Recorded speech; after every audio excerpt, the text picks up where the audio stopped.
Now, you may remember that we followed the story of a group of firefighters from Portsmouth who recreated the route taken by the Cockelshell heroes. Well, on a wet Monday morning in a sleepy little Hampshire village, a plaque commemorating the commander of the original raid was unveiled, so I made sure to be there for this historic moment. Outside this ordinary-looking house in the village of Catherington, a crowd was forming. All of them were there to commemorate a man who was part of one of the most daring raids of World War II. Among them were the firefighters from Southsea, who themselves retraced the paddle strokes of the Cockelshell heroes. But today was in honour of Lieutenant Colonel Herbert "Blondie" Hasler, the commander of the raid and one of only 2 men who made it home. Churchill decided that unconventional means were perhaps maybe as useful, certainly make a significant contribution, which is where Blondie Hasler and his team stepped in. These were ordinary men.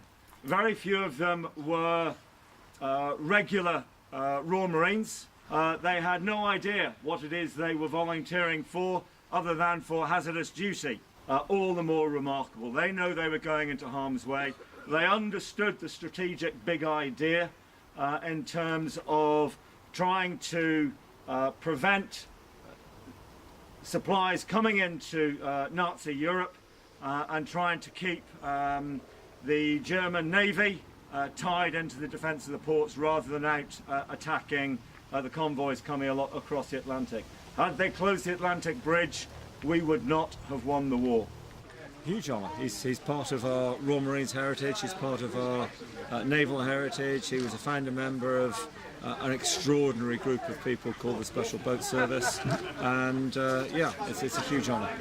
As well as speakers who knew Blondie and representatives from the Royal Marines was Lord Ashdown, who, before becoming a politician, served in the same regiment. It's a great privilege for me to be here. He's one of my heroes.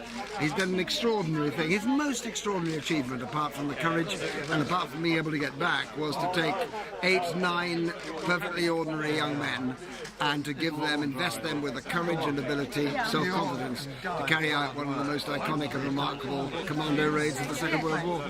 From this little patch of England, one man from perfectly normal background. That's the point about Blondie. He wasn't in any way specially brought up, specially trained. Went out and did something which was literally extraordinary for our country.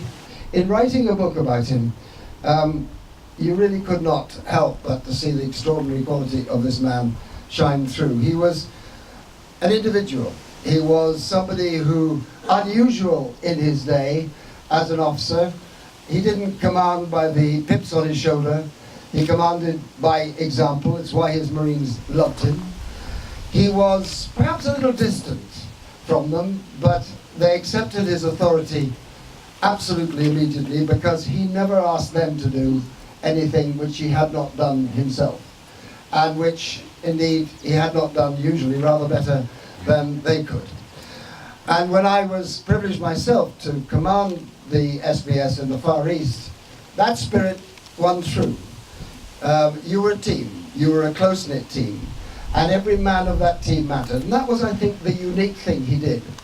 So let us celebrate this man today. He is, I think, quintessential about the very best of our country. He was an eccentric. At the end of his life, he said, when all the world is heading in one direction, it's time to take the reciprocal. He was no man's person, he was his own. We are immensely proud of him in the Royal Marines. He was always the person to whom we looked up when I was in that unit. Yeah, he was always the... the SBS may have existed a bit before this, but this is taken to be the first, the founding event of the SBS. This plaque, along with a memorial at the Royal Marines Museum in Portsmouth, will stand as testament to the courage shown by those men who would become the Cockelshell heroes. This is Richard Stringer for That's Solent.